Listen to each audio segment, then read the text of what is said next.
Informasi lainnya pemirsa, sidang pra-peradilan ex-Jampitsus Kejaksaan Agung Febri Adriansyah akan kembali digelar di Pengadilan Negeri Jakarta Selatan. Agenda sidang kali ini mulai memasuki tahap kesimpulan. Para pihak sudah profesional, tinggal kita penekanannya. Menurut informasi dari Pengadilan Negeri Jakarta Selatan, sidang rencananya akan dimulai pada pukul 13.00 waktu Indonesia Barat pada siang nanti. Dalam sidang pra-peradilan sebelumnya, kubu Febri mempersoalkan surat perintah penahanan tertanggal 24 Juli 2026 terkait dengan kasus dugaan TPPU. Tim kuasa hukum Febri Adriansyah juga meminta hakim menyatakan penahanan kliennya tidak sah dan memerintahkan pembebasan. Akhirnya berdasarkan undang-undang pembentukan peraturan perundang-undangan, diambillah. Pemirsa, untuk mengetahui suasana sidang di sana, kami sudah terhubung dengan rekan Indira Utomo dan juru kamera Leman yang kini berada di Pengadilan Negeri Jakarta Selatan. Selamat pagi Indira, apakah sidang sudah mulai dan apa agenda sidang hari ini? Ya, selamat pagi Nata, Priska dan juga pemirsa. Untuk sidang pra-peradilan yang diajukan Febri Adriansyah dengan nomor perkara 135 kembali digelar di Pengadilan Negeri Jakarta Selatan pada hari ini dengan termohon Jaksa Agung, kemudian Jaksa Agung Muda Tindak Pidana Khusus serta Kejaksaan Agung Republik Indonesia. Dan nantinya untuk sidang nomor perkara 135 rencananya akan dimulai pada pukul 10. Dan untuk pra-peradilan 135 ini diajukan untuk menguji sah atau tidaknya penetapan tersangka dalam kasus dugaan TPPU serta keabsahan tindak pidana penahanan yang dilakukan oleh Kejaksaan Agung. Dan nantinya sidang ini akan dipimpin oleh Hakim Tunggal dengan nama Richard Edwin Basuki. Kemudian sebelumnya pada Jumat 21 Agustus 2026, sidang diagendakan menghadirkan ahli dari pihak pemohon yakni Febri Adriansyah. Dan di sana juga dibahas bahwa beliau merupakan mantan Dirdik Jampitsus yakni Jasman Panjaitan. Ia memberikan keterangan semasa dulu mengenal Febri dan ia bertindak sebagai atasan yakni menjabat Kepala Subdirektorat Tindak Pidana Korupsi. Jasman juga menjelaskan bagaimana mekanisme penanganan perkara berdasarkan pengalamannya selama menjabat menjadi Direktur Penyidikan Jampitsus. Dan beliau juga menggarisbawahi bahwa menurutnya laporan mengenai dugaan korupsi itu harus disusun di tingkat Kepala Subdirektorat, kemudian dijadwalkan ekspos. Dan ekspos ini merupakan salah satu tahapan penting yang cukup krusial untuk dilewati sebelum adanya penetapan tersangka.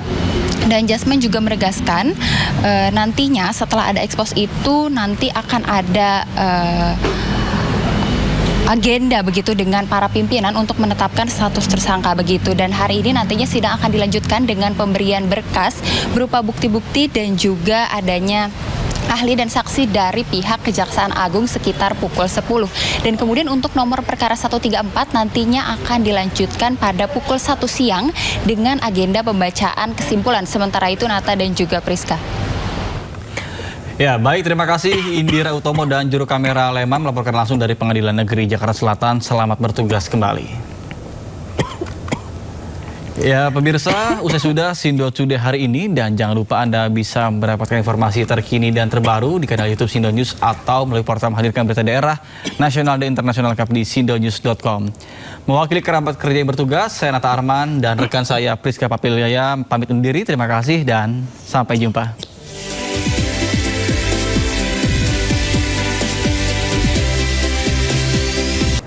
Pemirsa, sebanyak 2 ton bantuan siap diterbangkan ke daerah ND dan Maumere. Ya, nanti bantuan langsung didistribusikan ke daerah-daerah terdampak gempa. Insya Allah 2 pesawat ini akan berangkat menuju ke ND dan Maumere. Masing-masing pesawat membawa berat barang sekitar 1.000 atau 1 ton. Sehingga total pagi ini kita berangkatkan 2 ton menuju ke ND dan ke Maumere. Setelah itu setelah sampai di ND dan Maumere, personil kami yang ada di posko Aju sudah standby dan siap mendistribusikan ke tempat-tempat tujuan. Yang kami masukkan tujuan adalah sasaran atau lokasi-lokasi yang memang terdampak bencana atau gempa yang kemarin terjadi di Flores, kira-kira 7,7 skala Richter, dan ini lokasi ini memang kami pilih yang terdampak cukup parah. Badan Nasional Penanggulangan Bencana (BNPB) mencatat jumlah korban meninggal akibat gempa bumi yang melanda Nusa Tenggara Timur mencapai 91 jiwa. Ya, angka ini bertambah 4 jiwa dibandingkan data sehari sebelumnya.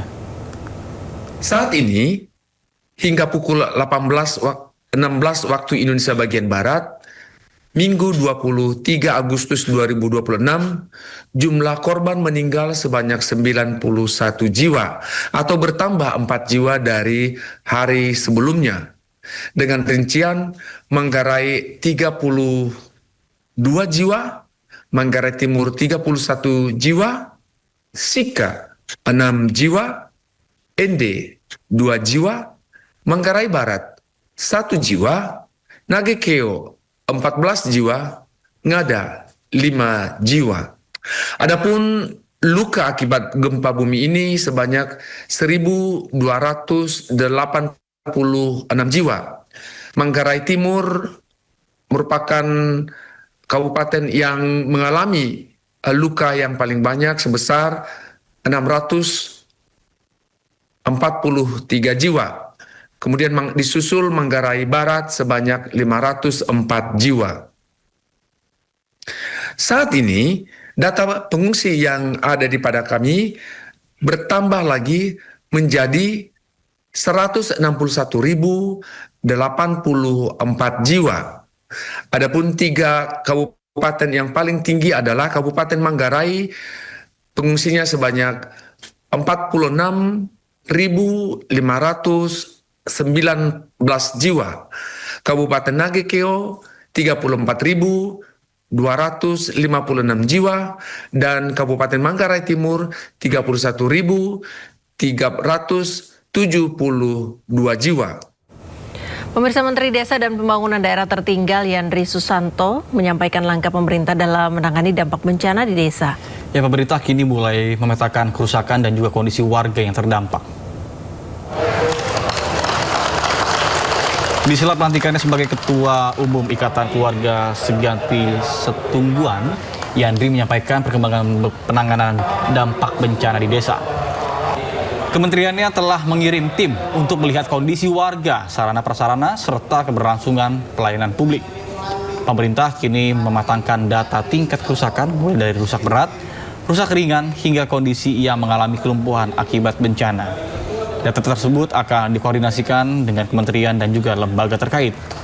Kemudian hasil pendataan akan menjadi dasar untuk menyusun langkah pemulihan, termasuk sarana prasarana dan juga pelayanan publik di desa terdampak. Biasanya Kementerian Desa itu pasca bencananya. Karena kalau sedang daruratan kan ada BNPB, ada PU, dan kementerian terkait yang lainnya. Tentu sekarang kami juga sudah kirim tim untuk melihat terutama yang ada di desa-desa. Bagaimana dampak bencana itu dengan warga di desa, termasuk sarana prasarananya, keberlangsungan pelayanan publik di desa, itu sedang kita matangkan. Nanti biasanya kami akan melakukan koordinasi lintas sektoral, ya. Informasi lainnya, pemirsa, gara-gara memasang 7 baliho ucapan selamat ulang tahun untuk Joko Widodo, Wali Kota Solo Respati Adi dilaporkan ke Kejari Surakarta. Respati diduga menyalahgunakan wewenang hingga dugaan korupsi.